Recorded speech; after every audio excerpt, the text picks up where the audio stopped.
I'd also like, as folks are logging on, to extend a very, very warm welcome to the Center for Nonprofit Leadership's newest team member, Jenny Lynn Tumalad, who joined us last week as our program specialist.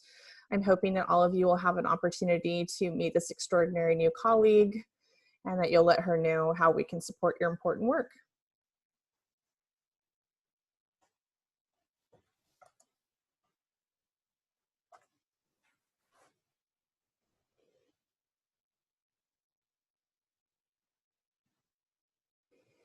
And Suzanne and Jen, I'm just going to give it 2 more minutes and we'll go ahead and get started.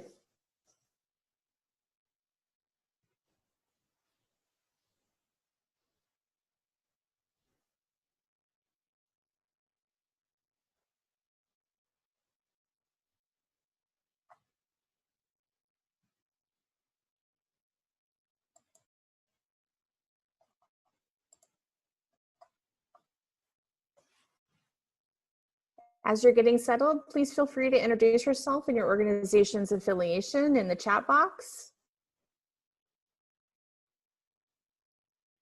Good morning and welcome.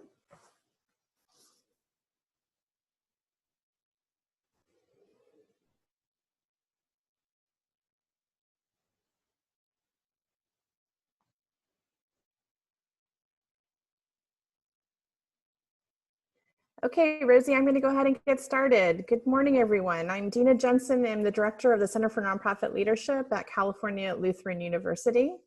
And I'm delighted to welcome you to today's virtual seminar on board recruiting in 2020. This is a continuation of our discussion and session with Suzanne Elliott and Jen Lobenhofer, our partners from Envision Consulting, a practice firm with offices in Southern California and the East Coast. Special thanks to both Suzanne and Jen for joining us once again to share their insights, their own curiosities, and what they've learned thus far in our current global climate. Hands down, the health, engagement, and vitality of the board of directors is one of the most important indicators of organizations surviving and thriving in times of crisis and uncertainty, and this time is no different. The generative process of identifying and onboarding new board members never ceases to be an organizational priority. And while doing so now faces unique challenges, today's session is designed not only to leverage the client practice of our Envision colleagues, but also to welcome each of you to pose questions, submit ideas and concepts that you found useful and effective, and to foster a co-learning environment that is important to so many. This session is part of our COVID-19 webinar series and would not be possible without the generous sponsorship of the Ventura County Community Foundation. Because of their generosity, these sessions are free to attend, and we're grateful to Cal Lutheran and our own advisory board for making this commitment to our region's sector as we navigate these demanding times. If you'd like to make a personal contribution in support of these webinar series, I'm going to include a link in the chat box. A gift of any size will enable us to continue this important work. The session is also made possible through a collaborative partnership of capacity building partners across our region.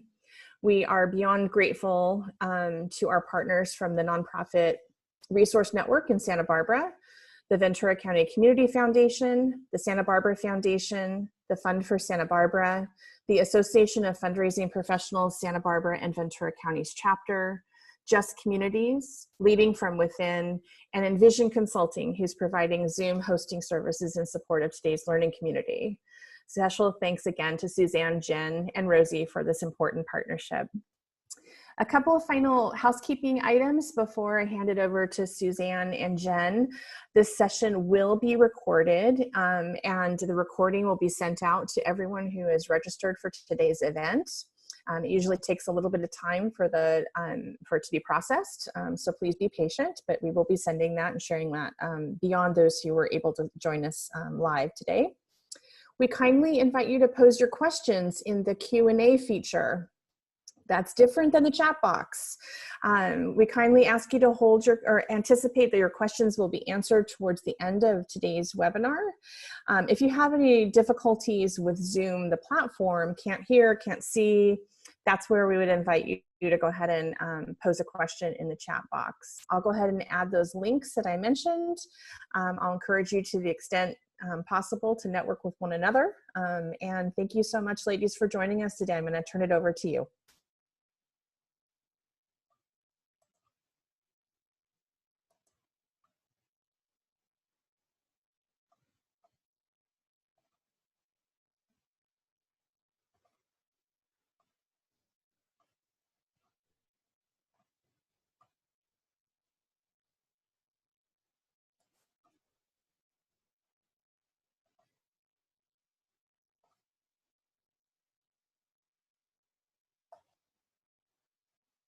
Jen, Suzanne?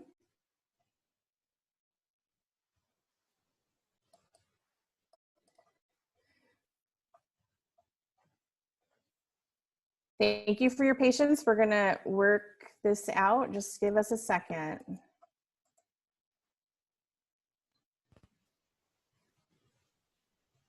I think I'm There unmuted we now. go. Okay. All right. It wasn't letting me have control to unmute myself there for a few moments. Good morning, everyone. Welcome, Jen.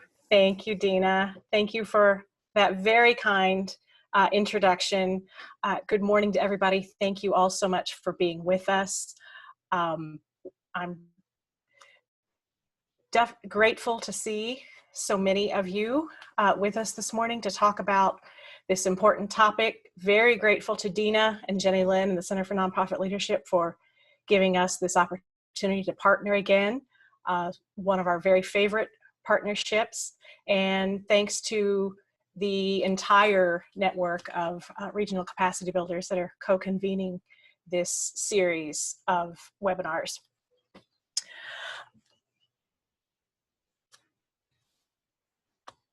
This first slide, I put this question mark because it feels like with so many other things in our world in the last few weeks and months, how we do board recruiting is perhaps presents more questions than it does answers. But we know that there are questions that we need to figure out and figure out together, because as Dina said, we understand that through the work that we do and envision and that all of us do together, that strong boards really are the backbone of successful, sustainable, impactful nonprofit organizations. And at the risk of using an overused phrase, now more than ever, we recognize the importance of strong nonprofit organizations as agents of social change and stability in our world. So we need to figure out the questions of how do we do board recruiting and how do we do board onboarding and orientation in effective ways to provide the support that our nonprofits need. So we need to help. We're here today to help you think through and figure out who is it that you actually need on your board and what skills and what do you need them to bring to the table.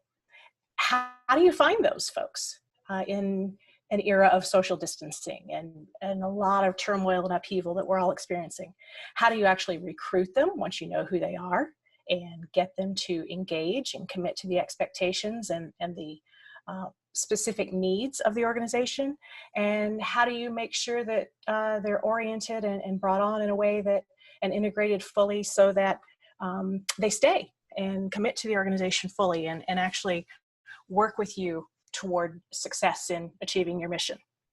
So before we jump into answering those questions, I'd actually like to take a moment and figure out kind of where folks are coming from in terms of their needs and what has brought you to join us today and hear what we have to say and learn from each other in community. So a few options. You're with an organization who needs new board members because you've perhaps lost some that just could no longer make the commitment, had other more crisis issues in their own lives or professional lives, personal lives in the past few months. You need new board members because, hey, it's summertime and we happen to have a lot of terms that are expiring. Do you need to recruit some new board members because you are already in the process of recruiting board members or recognized a need for some new board members before the pandemic, and that need has simply increased now? Or I'm wondering if we might have some folks with us who actually have been motivated to board service in recent weeks and months and are looking for opportunities for that. So if you take a moment and let us know which of those best describes your reason and motivation for being with us today.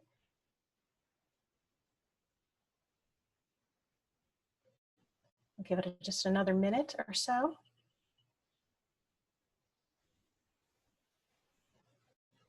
You can go ahead and show those results whenever it makes sense, Rosie.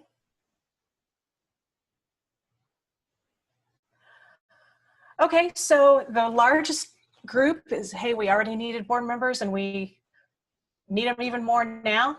Not too surprising. Followed by terms are expiring, and glad to hear it's a smaller group that have lost some board members.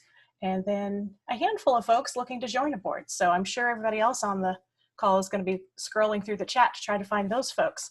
But we certainly will help create ways to keep the conversation going and connect folks with each other as we move on. So Rosie, let's go on to the next slide.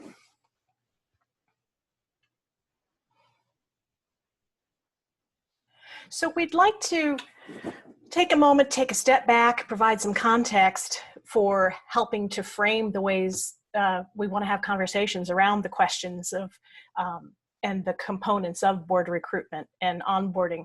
So it's helpful. I'm sure many, if not most of you, have seen the list that BoardSource has published for many years of the 10 key roles and responsibilities of a nonprofit board. And I like this particular graphic because we've talked a lot in recent weeks and in our last webinar that we did with the Center for Nonprofit Leadership about the environment we're in being a bit of a storm, and what kind of boat are you in and what do you need to paddle your boat or navigate your boat successfully. So I like the image of the umbrellas as the board members providing some shelter perhaps and some protection and support for organizations during the storm. And so we see the three broader categories: establishing the organization's identity, ensuring resources, and providing oversight are the key overarching functions of a success and responsibilities and roles of a successful nonprofit board. But we also know that there are, and all of these are important, and all of these have been, continue to be, will continue to be important for boards of directors. But there are a few that really sort of become even more critical and more important given a lot of the changes and challenges caused by the pandemic and other ongoing events. So Rosie, let's go on to the next one.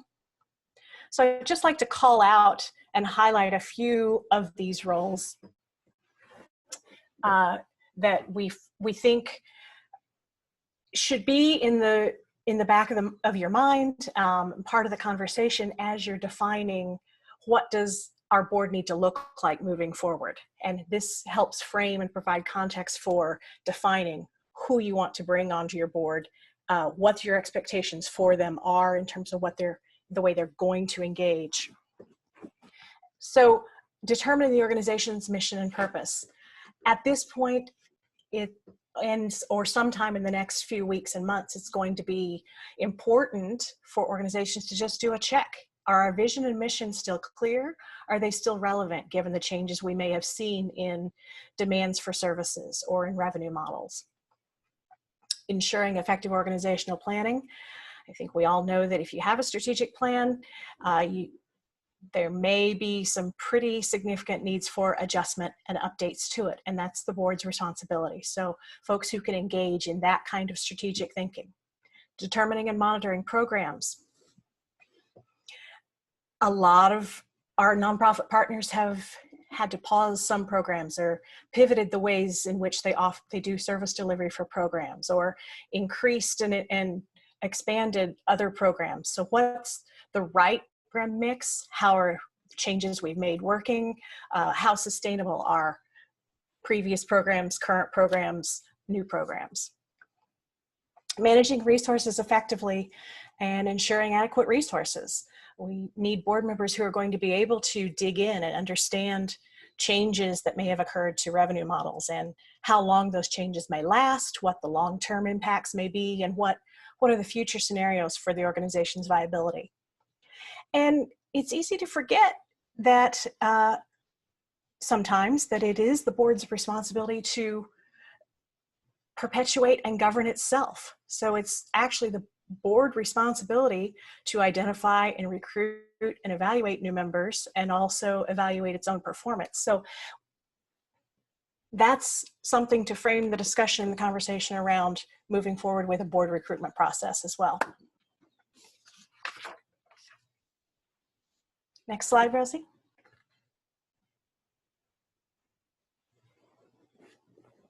I'm going to hand it off to Suzanne to start talking about those 4 questions. Who do you need? Where do you find them? How do you recruit? I'll come back in later for how to recruit and how to fully orient. Suzanne?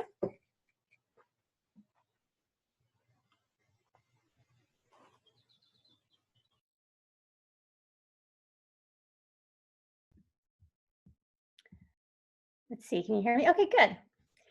Hi, everyone. So as Jen said, the next thing you need to think about is not just what's on your wish list, but really who is on your wish list. So Jen mentioned the metaphor we've been using quite a bit in the past few months about living through a storm. And in our last webinar, we talked about the different boats that nonprofits are in, depending on their circumstances over the past few months during the pandemic and the economic crisis. So if we continue that boat and storm metaphor, if we're not tiring of that, think of your board as that compass on the boat that's keeping you headed in the right direction.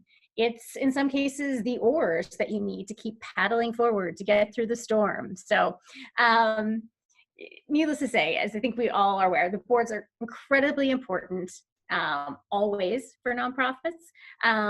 But now as you're thinking about board recruiting, you might still have some gaps that you had on your board, you've had for a while that you're trying to fill, but there might be some new opportunities, new needs that you have on your board that the current situation has highlighted. So we want to start off with thinking about who do you need on your board. And I always tell nonprofits to dig deep on this. This isn't, I too often will see organizations just try to check the box of professions, or we need that CPA, we need to check the box with that we have a lawyer, and so on and so on.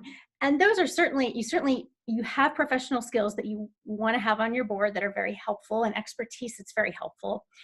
But we always encourage organizations to go beyond that, beyond just kind of checking the box with skills and professions, to really think about the experiences, the strengths, the connections that your board brings to the table and can support your organization with. So as you're starting your wish list, I would encourage you from the very beginning to think very broadly about this, and to be very strategic too. At the same time that we're balancing, your organization, seeing some new needs, having some pivots, your board, you hopefully are recruiting board members who will serve a full term, multiple terms if that's part of your bylaws.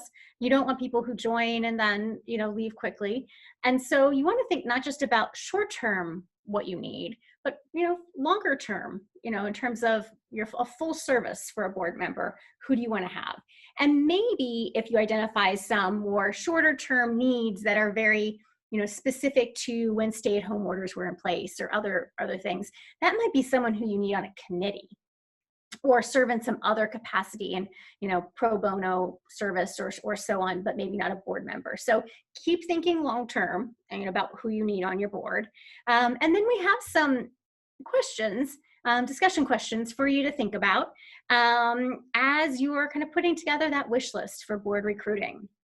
So has the pandemic highlighted some specific expertise or experience that you need? For instance, I've heard from some organizations that the importance of financial scenario planning has really, they recognize that now more than ever, and have really looked for someone who, doesn't just have finance experience, but really understands scenario planning and can help the board and the organization think through, that kind of planning and thinking. technology. Beyond just getting a Zoom account set up, many organizations have shifted their entire program model or part of their program model to digital delivery. Having a board member who has that technology expertise and can provide guidance and connections in that area can be very helpful. Some organizations are starting to consider restructurings or even mergers. Having board members who have been through restructurings, have experience in that, even on the corporate side, can be very helpful. Or you might have new programs that you're developing and you have some real needs for knowledge about, new services that you're providing to constituents, things like that. I mentioned thinking about strengths, thinking about leadership styles that you need on the board, strengths, characteristics that will be helpful for you. One thing I've heard from one client was that they realized the importance of having some board members who have a real calm presence in a crisis. And that's something that, it takes a little bit more digging to ask about in an interview and understand, but they realize the importance of having some of those people on the board helping to make some of those very important quick decisions in a crisis. Has the pandemic or the current situation revealed needs among your clients, your audiences, either for services or for the way you deliver your programs you didn't know before? Are there new needs in your community? Do you need to have more of those voices represented so you understand community needs better, or understand maybe some of the new programs you might be developing? For instance, I've heard from some organizations that for their clients and in their communities, food insecurity is much more of an issue than it was a few months ago. And we're seeing this across the country. But for some organizations, their client population, didn't have that great of a food insecure population before, and now they do. And so they're needing to create new partnerships to help address that need. Having a board member who, now certainly this is also the role of staff, but having a board member who has some of those connections, has some of that knowledge, can be helpful over the longer term. Employment is another area. If suddenly unemployment is a huge issue in your community or for your population, having some employer connections, understanding workforce issues might be a skill to add to the board.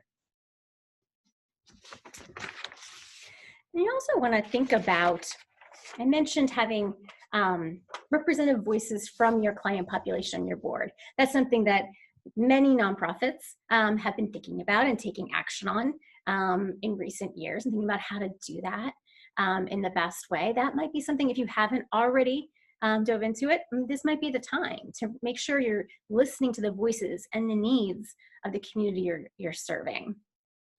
You might also think about some of the external forces impacting your organization and whether you can have some of those people with those perspectives or in that sphere of influence as part of your board. That might be people with local government connections with foundations or other funders, or those who just understand policy and regulations. If you are really, your organization, either in terms of funding or in terms of your programs, have that strong impact from external groups, it might be important to add those voices and that perspective and kind of that inside track on your board to understand what might be coming and understand the implications. And so then this might be a kind of a step back, but for many of you, you might be familiar with the board matrix framework. And if you're not, it's fairly simple. It's basically a matrix where you inventory your current board to look at the skills, experiences, perspectives that you currently have in your board, and helps to just visually identify gaps, because you also include what you're looking for as well as what you currently have. Many nonprofits are already using a board matrix. If you have one, now is definitely a time to update it, using some of the discussion questions I just went over as a guide. If you don't have a board matrix, it's a fairly straightforward way to start to really understand who you currently have on your board. Because it's interesting, you'll find that we all make assumptions. You might assume that you maybe don't have a certain connections or experience on the board, but by simply asking, you might find, or board members might realize that they might have some of what you're looking for already. So a good way to start if you don't have a board matrix is simply to do a survey. We typically do you can use SurveyMonkey or whatever survey tool you might have access to, something that's free is fine, and just compile, do a simple survey asking board members, about their skills, experiences, connections, networks, who they are as people, what they're going to bring to the table, as a starting point for the matrix. And it opens up that conversation. And then, I think it should go without saying, but diversity, equity, inclusion have been part of our board recruiting and board development conversations in the nonprofit sector for a long time, as they should be. And I think there's real heightened focus on it in the past few years. The Center for Nonprofit Leadership did a survey a couple of years ago looking at Ventura and Santa Barbara County nonprofits. We've done many trainings on how to bring diversity, equity, inclusion into the boardroom. Don't let that fall by the wayside during this time. Yes, you might suddenly need that lawyer or somebody with a connection to a certain funder on your board that you think would be helpful, but focus on your values. And if diversity, equity, inclusion has been prioritized for your organization, and I would say it should be for all nonprofits, keep it as a focus. Keep it on the wish list. Keep digging deeper to find those board candidates and those board members who are going to bring those voices to the table and represent your community. And now that, in the past week, certainly in our country, racial justice, these issues are at the forefront. So now more than ever, it's got to be a priority. So before I end this section, I also want to add, Jen mentioned, understand the responsibilities of a board member. You want to be clear about what you're asking of people when they're joining a board. Jen's going to get into this a little bit more, but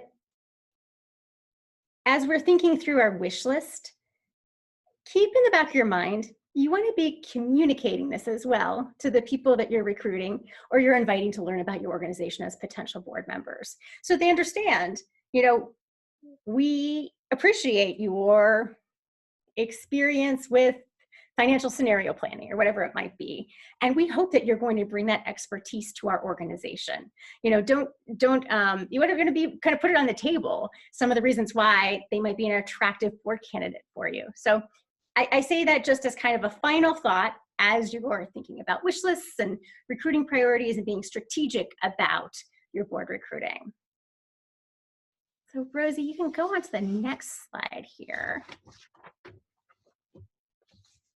Okay, so then the next question, and honestly, I think this is the question that we get most often when we have board recruiting conversations is, okay, we know who we need.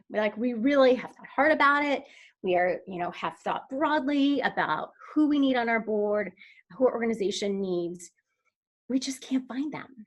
And we hear this, we've heard it for years, and it is challenging. There's no easy silver bullet answer for this, but there are a lot of ways you can work to find the people and to fill those gaps that you have on your board. And I will say, it's not this is going to happen overnight. You might get lucky, but it's a long-term commitment to board recruiting, to building a pipeline, to reaching beyond your existing circles, to building networks in your communities.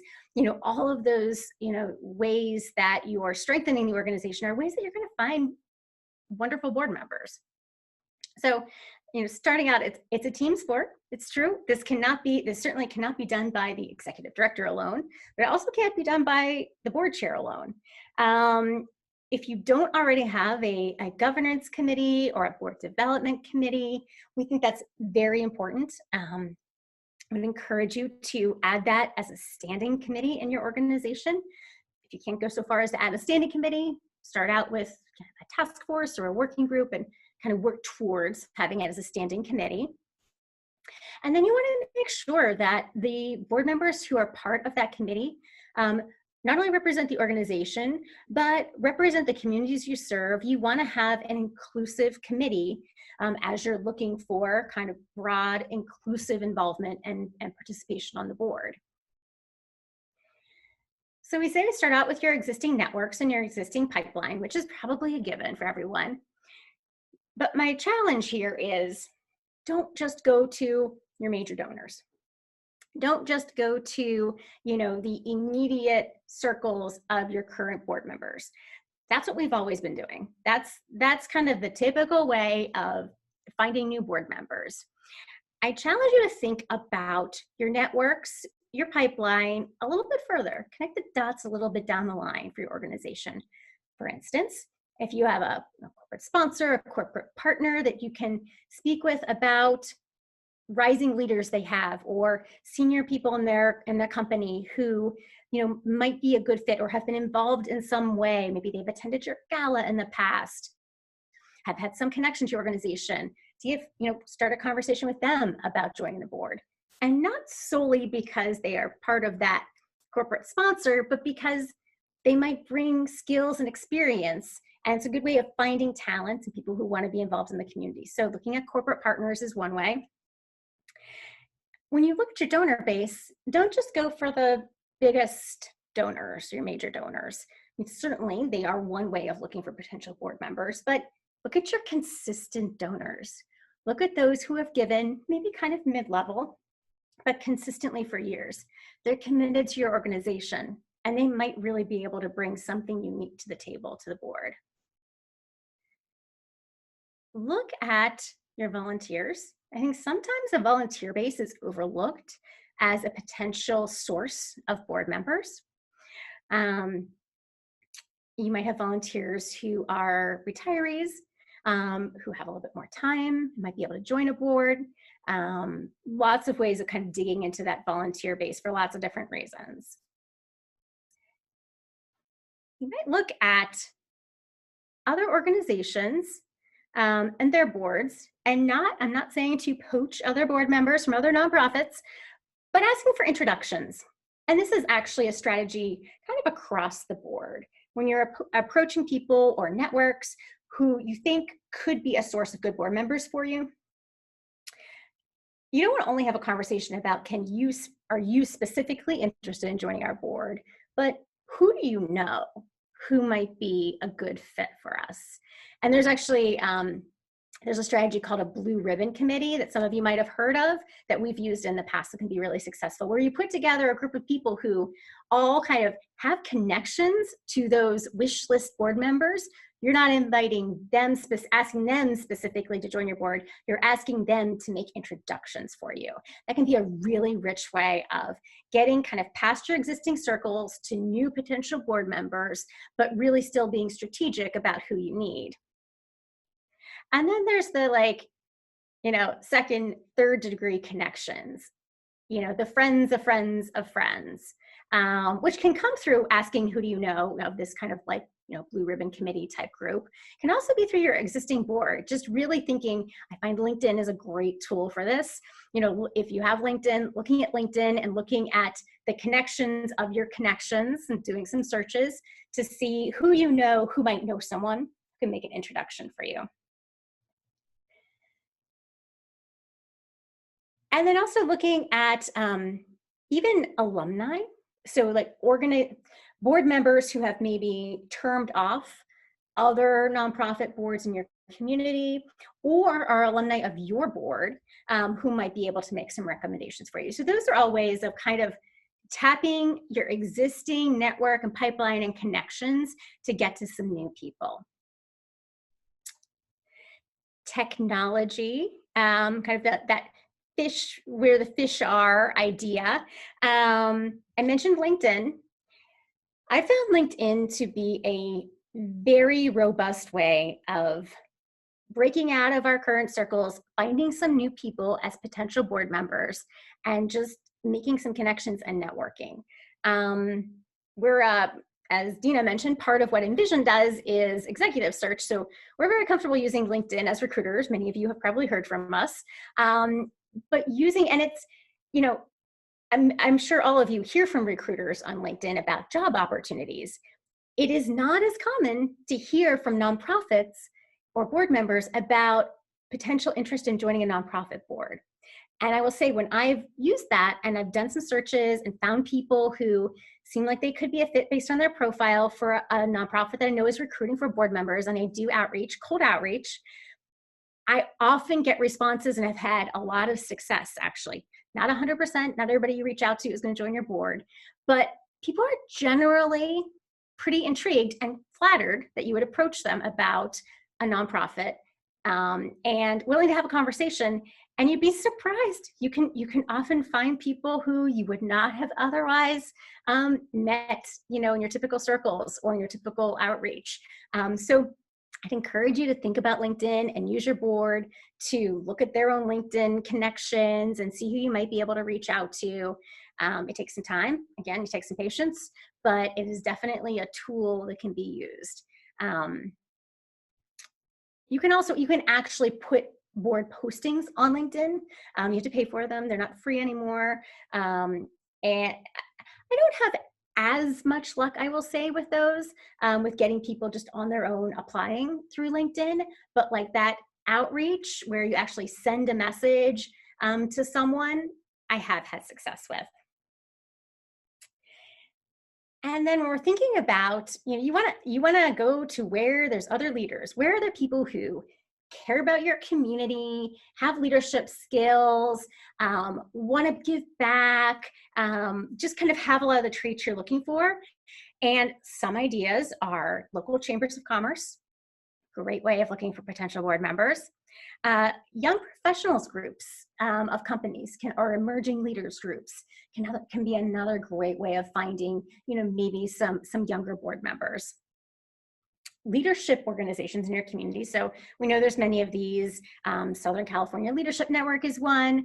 Ventura County Leadership Academy is another. There's many. They are a way of also meeting some up and coming leaders who are interested in the community and giving back. The African American Board Leadership Institute is another great resource of training future board members. Also think about alumni associations. And that's another way I've found potential board members, is through alumni groups. And then just in general, networking groups, trade associations, they're giving circles, even in co-working spaces. I've been able to have conversations to identify potential board members. Just kind of think about, with your board, all the places where they interact, where are those leaders hanging out that you can try to tell them about your organization and see if you might be able to find someone who's a good fit. And, certainly in the past few months, when we talk about networking, it's been more challenging, but a lot of networking groups have, at least, kind of by now, started to offer more online digitally, whether it's, Zoom happy hours or actually doing, professional development webinars or other things.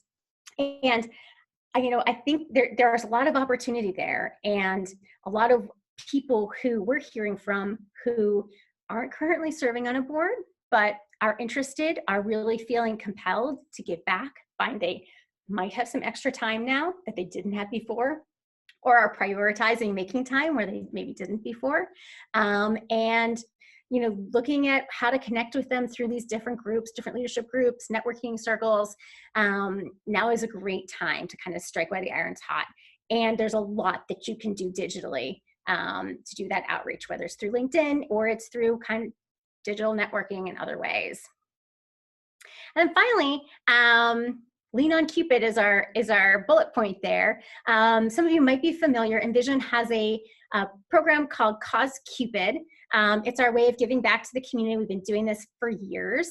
Cause Cupid was originally in-person board matchmaking events that we hosted across the country and had a lot of success with them. Hundreds of people placed on nonprofit boards. They were mixers where we brought together nonprofits recruiting board members and then board candidates and let them talk to each other and make matches. Well, we're not able to host those in-person events right now. So we've moved it online, and we actually are just about to launch board postings on our website, on our Cause Cupid website, which is listed on the screen. And we would encourage this is free for board candidates and for nonprofits. So to encourage you to check it out and submit a board posting. We'd be happy to put it on our website.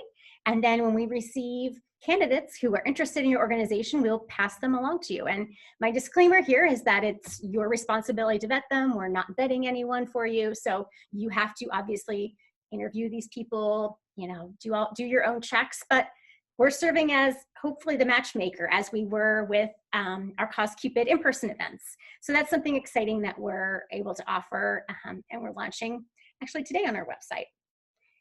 So I am now going to turn it over to Jen, who's going to talk about how to actually go through the process of vetting, recruiting, and orienting your new board members.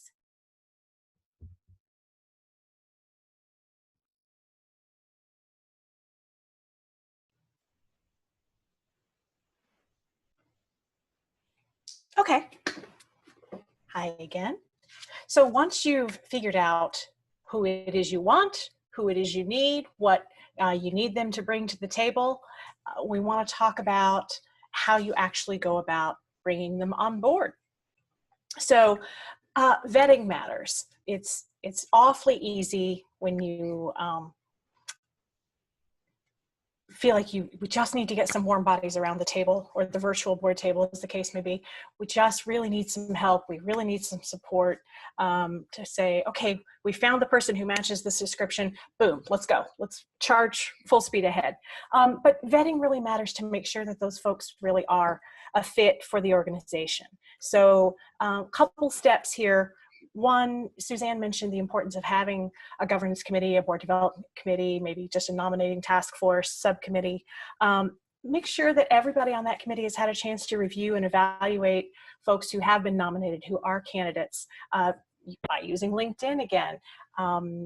Maybe having a couple of those folks from the governance committee do an informal coffee Zoom with folks, not as their official interview, but just as they get acquainted, talk with them about the organization and the organization's needs and the organization's purpose. Make sure that they really understand what the organization is about and can make the investment. Not that they're just looking to add board service to their resume, but that your organization really is a fit for their interests and their passions. And on the flip side of that, courting matters as well. Too often nonprofit boards are focused on finding, again, that perfect new member to check the box, to complete the matrix, and don't make sure that they also have something of value to offer to that person. Listen to their interests and how they would like to engage, and the meaning they'd like to derive from it. So that's an essential part of support, and making sure that the fit works and the match works on both sides.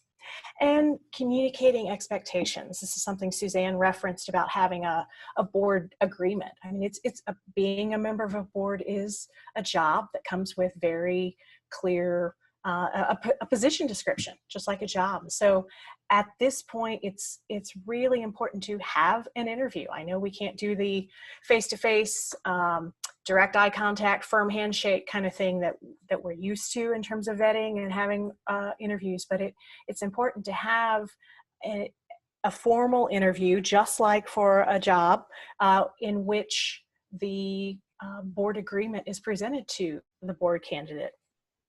Make sure they understand not just this is when meetings happen, but you're expected to attend a certain number of meetings in a year and engage. And here's what we'd like in terms of fundraising, and in terms of give and get policies, and in terms of in-kind, pro bono kinds of services. Hey, we're inviting you because you have a set of skills and a set of personality characteristics, and we want to make sure that you're coming to the table ready to bring those to bear. I saw a quote about it's not just what these people are bringing to the table, you're also making clear the way you'd like them to serve that dish that they've brought to the table. Specific ambassador activities. What do you need them to do, not just who do you need them to be? And And so having a really clear, if you don't have a good, strong board member agreement, maybe it's time to actually revisit that too.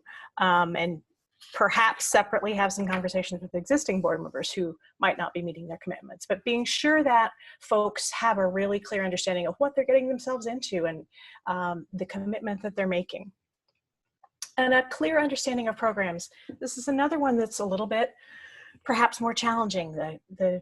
The general answer would, or traditional might be a site visit, a tour of programs, and it's a little tougher to do that now, as we all know, but figuring out ways to communicate really clearly and fully and deeply what the nature of the organization's actual operations and programs are, so that this person can be an effective board member, an effective ambassador, an effective fundraiser.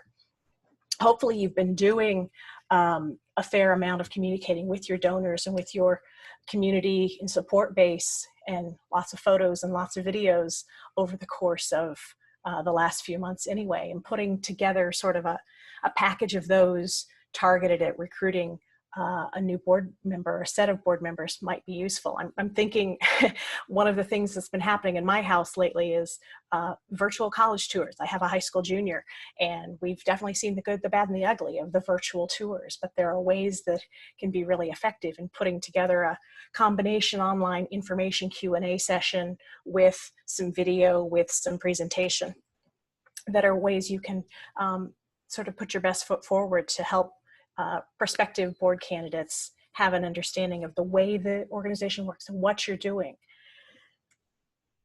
And then, Rosie, go ahead to the next slide. We have always contended that the way in which you orient new board members and bring them into the fold, bring them onto the board and integrate them into board governance is maybe the most important piece of this puzzle. And again, at the risk of being redundant, perhaps now more than ever, that so much of our work is being done virtually and through Zoom, which we all have a love-hate relationship with at this point, I suspect. This really matters to make sure that all of the previous steps haven't been for naught or end up with somebody staying on the board for 3 months or 6 months instead of filling out a complete term and really becoming fully engaged and fully committed in board service. So one way that we always recommend, and again, even more strongly now, is not to just bring on one board member at a time, but to do at least a pair buddy system, maybe even a class or cohort, so that somebody doesn't feel like they're the only new kid in the classroom, and they kind of have a built-in support system of learning the organization together and learning the board culture together, as opposed to feeling like an outsider. And make sure that you have some existing board members who can provide some one-on-one or two-on-two sort of coaching and mentoring, who are willing to actually do some formal orientation and support sessions, again, coffee over Zoom, to review the board handbook and expectations and have some question and answer sessions outside of regular board meetings or committee meetings, so that there's an actual structure for pulling folks in and integrating them fully into the board. And if you don't already, again, now more than ever, it's important to create some sense of community of, hey, we're all in this together, we're united around this purpose, and some social interactions among your board. Take some time during your board meetings to, depending on the size and timing, go around the horn and provide folks an opportunity to share, tee up a question about how folks are doing. I heard something about encouraging folks to do, Monterey Bay Aquarium has a "Which Otter Are You" quiz, and share which otter you are. Or so, it can be something fun like that or something a little heavier, either way. And if your group is large and you're trying to promote some additional connections and interactions, the breakout room function on Zoom is useful. You can even randomize, just send folks into a breakout room for 5 or 10 minutes just to chat and give them a starting question to talk about, and then come back and talk a little bit more. So that allows for smaller group interaction. But again, the orienting, the onboarding is really a crucial step to sort of solidify all these other things. And it might be one of the more challenging ones in the environment where we have some social distance, but is still incredibly important to think about and do in a really thoughtful and intentional way. And at this point, I think we're ready to shift, Dina, and take some questions.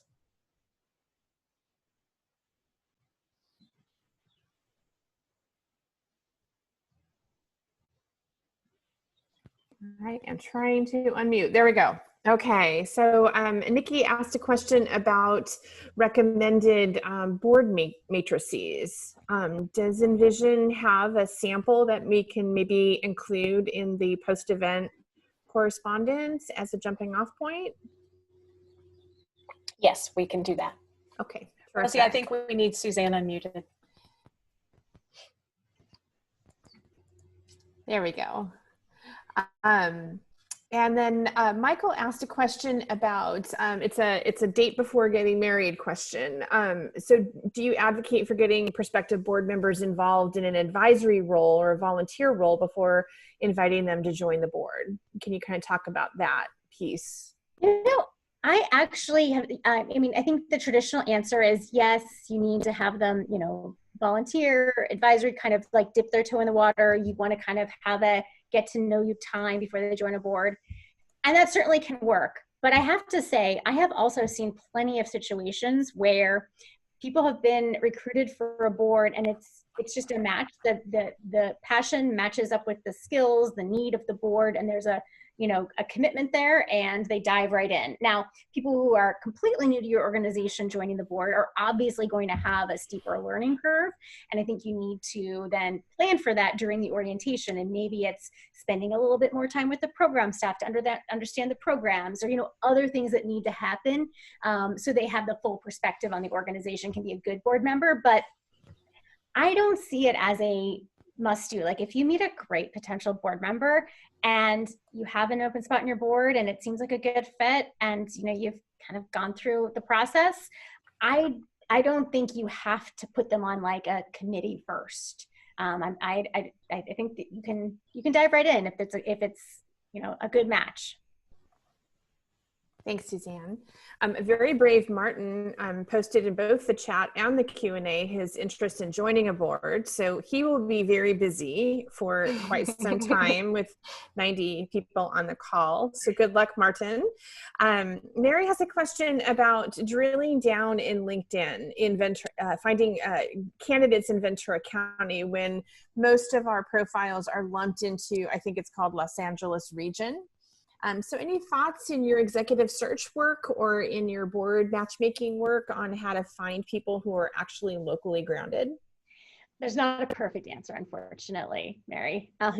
But you have to use keywords, and you have to do some pulling some people and kind of going through individual profiles to see where there might be local connections.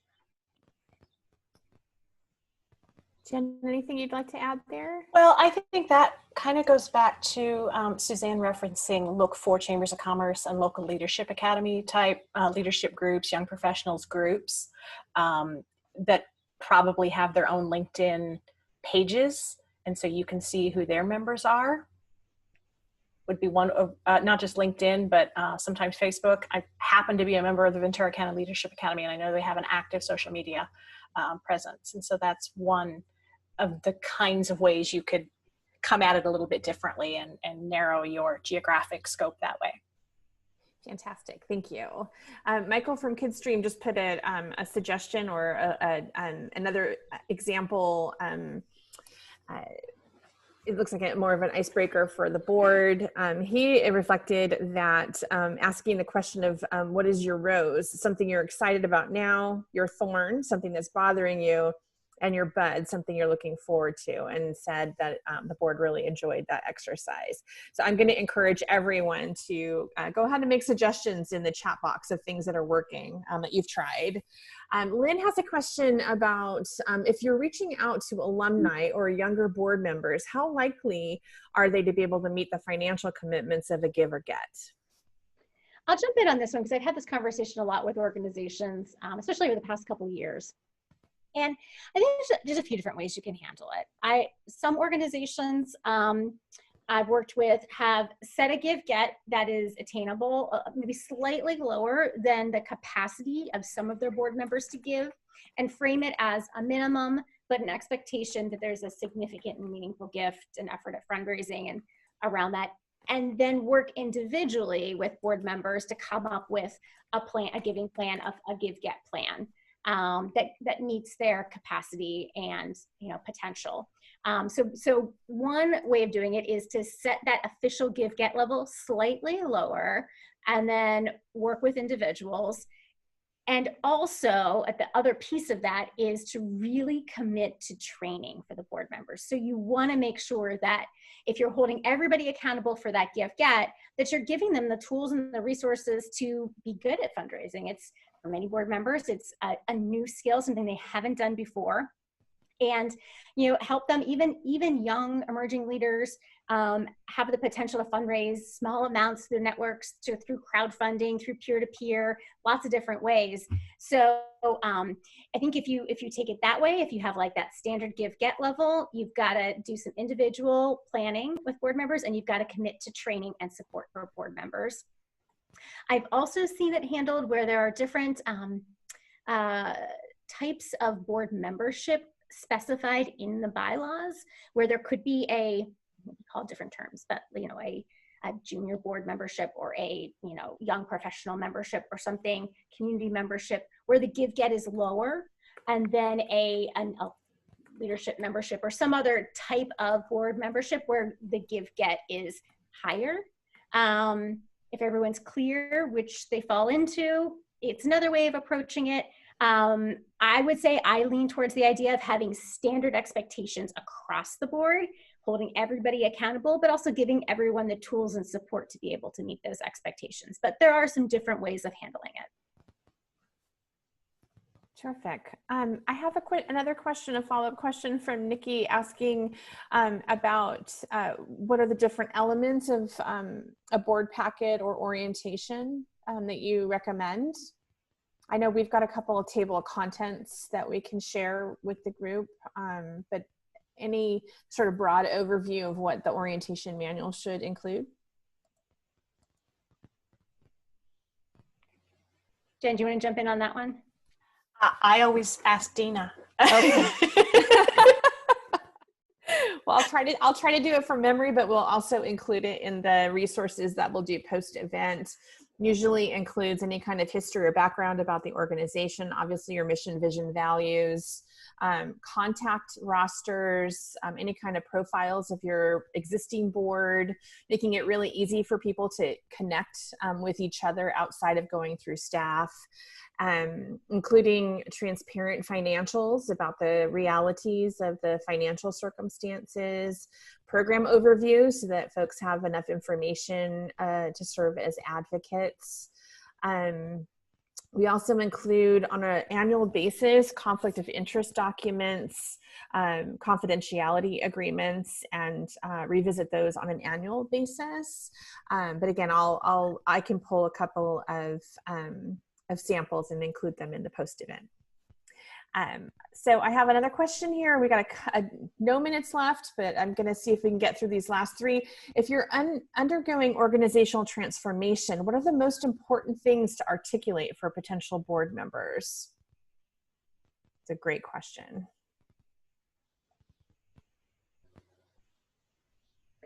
I think you want to be, I know you need to be honest in the vetting process and the interview process with the current situation of your organization.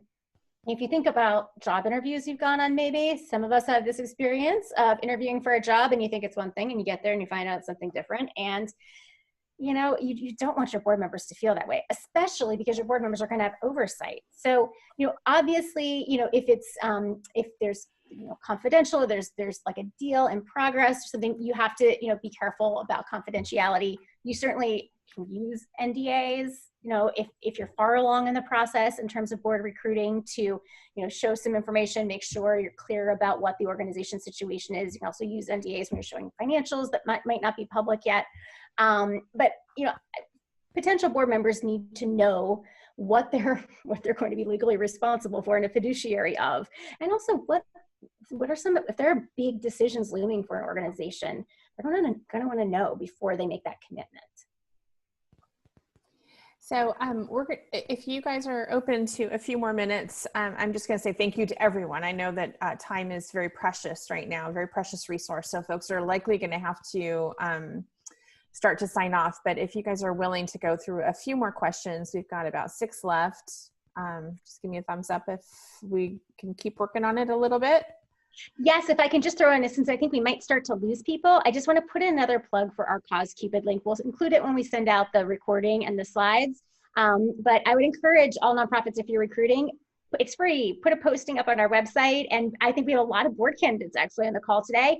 Please check out our site. And if you see an organization you're interested in, send in your profile and we might be able to make a match digitally. Fantastic. So I've got a question here about the process of trying to match a board to our strategic plan. What is the good approach to identifying potentials outside of our organization? It's a pretty broad question, but.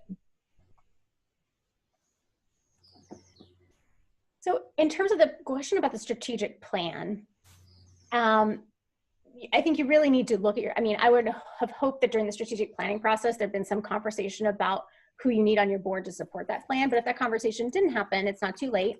Have the conversation about looking ahead for whatever period of years your plan covers, who are going to need on the board to support this plan.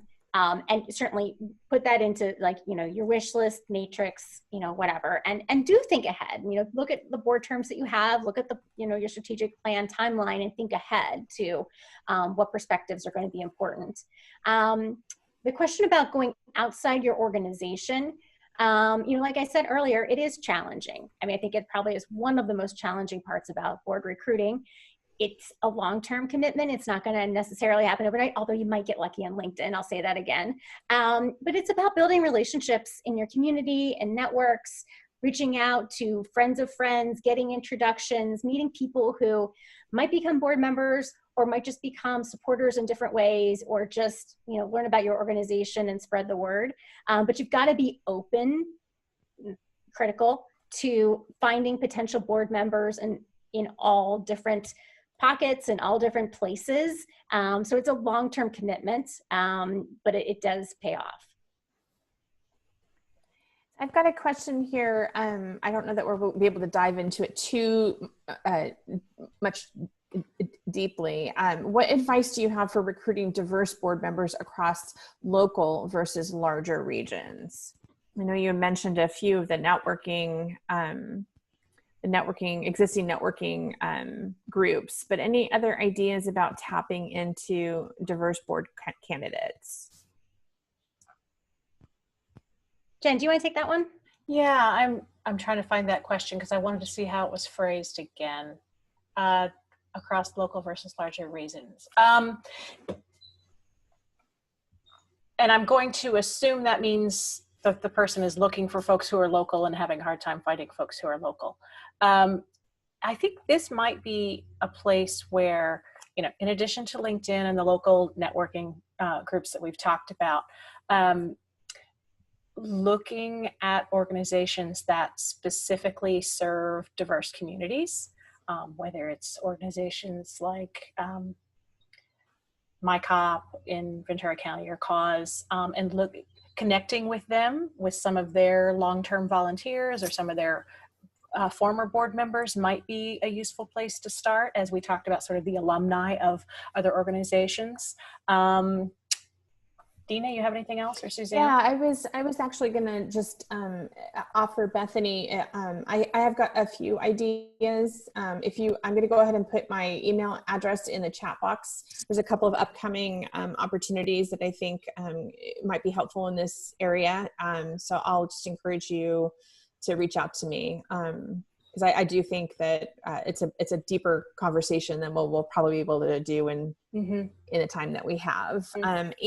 Amy mentioned that she thinks this is sort of answered. I know that most organizations look for a person that can bring experience and connects to a specific sector, therefore offering pro bono services. Board members can also bring, which I believe is invaluable, connection to people and communities, as well as other entities that support certain communities. Is it a consideration to add people who may be able to bring experience and connections opposed to solely possible monetary resources or pro bono services? So I think Suzanne, I think Suzanne just answered that question. Absolutely. Okay. And Tony is asking, I find it paramount to have a board find their alignment to the organization's mission. So like the number one characteristic is the tie to in passion with their own purpose in life. Those board members, in my opinion, go above and beyond. Danelle is another brave soul who's put a sizable amount of context about her interest in board service, and including her email and telephone number. I'll draw that to your attention. Joseph is asking, can you recommend resources for finding recruiting board members from the Latinx community? People of color in Ventura County are hugely underrepresented. So Joseph, I'm gonna ask you to email me as well.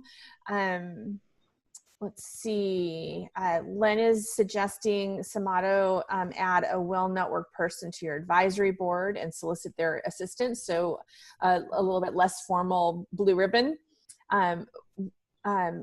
Information about D&O and liability insurance. I'm going to invite Pat to drop me an email. We can talk about that offline as well. There's a vetting question from Ed. If we require a background investigation for board positions, must we do background on candidates for all positions? I don't think so. I don't have I don't feel 100% confident in that answer, Ed. I probably want a lawyer to confirm, but my understanding, I don't think you needed to do it for all positions. So Ed, if you wouldn't mind sending that to me in an email, I'd be happy to tap into our legal colleagues and get a definitive answer for you, and we can share it with the group. Renee is sharing, I love this question. Why not leave our small town and look at national experts that match our mission and our diverse backgrounds? We've always only looked locally. Question about what are your thoughts on having international board members? We're in Los Angeles, but we provide distance education to families and their children with hearing loss worldwide. So we make an impact worldwide. So thoughts about bi-coastal board members and international board members?